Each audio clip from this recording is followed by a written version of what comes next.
I, along with everybody else, is here to say farewell to Royal Corporal Major Dennis Hutchings. We've been fighting for his innocence since 2015.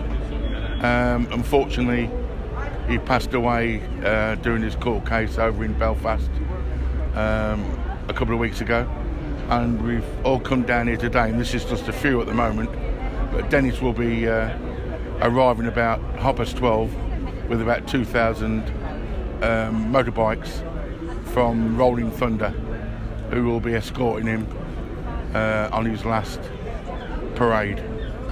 But Dennis was involved in an incident in 1974 in Northern Ireland where there'd been a shooting the day before, and Dennis actually had arrested 4 IRA members by himself, and for that he was mentioned in dispatches.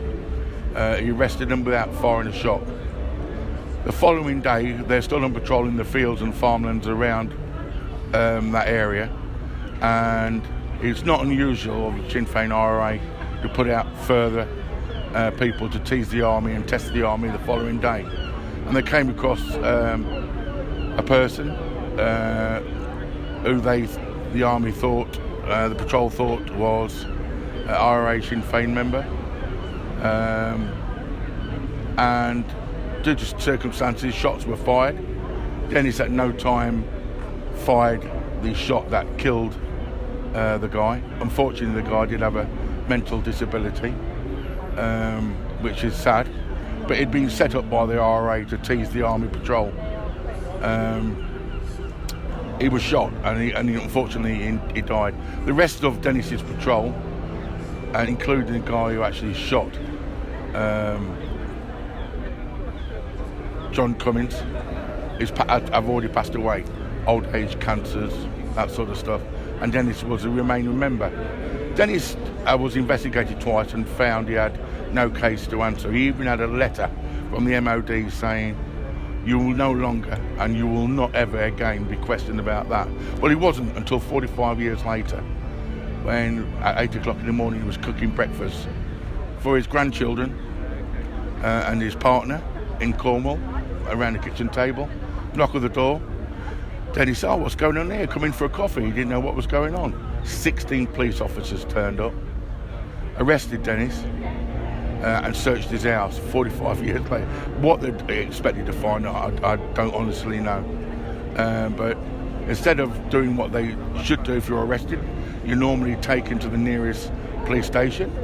Unless you're involved in a crime with somebody else who's already there, then they can switch you into the station. Dennis was taken to Bristol, then flown out to Northern Ireland, where he was interviewed 36 times, which is nearly 3 times more than Dr. Shipman was interviewed, and he was a mass murderer. So he had 45-minute interviews over 48 hours non-stop. So you imagine that's a lot of pressure for a guy who's ill. Dennis had kidney failure, was on dialysis 3 times a week. He also had a heart condition, and so he wasn't in the best of health at all. So he's been dragged this, and we've had this fight now for since 2015. In January 2016 I started a group called Justice for Northern Ireland Veterans, original group, which is just short of 24,000 strong now, and it encouraged lots of other people to start other groups as well. Rolling Thunder came along a couple of years later, so now we've got a massive veterans groups now who are fighting to stop the prosecutions of Northern Ireland veterans.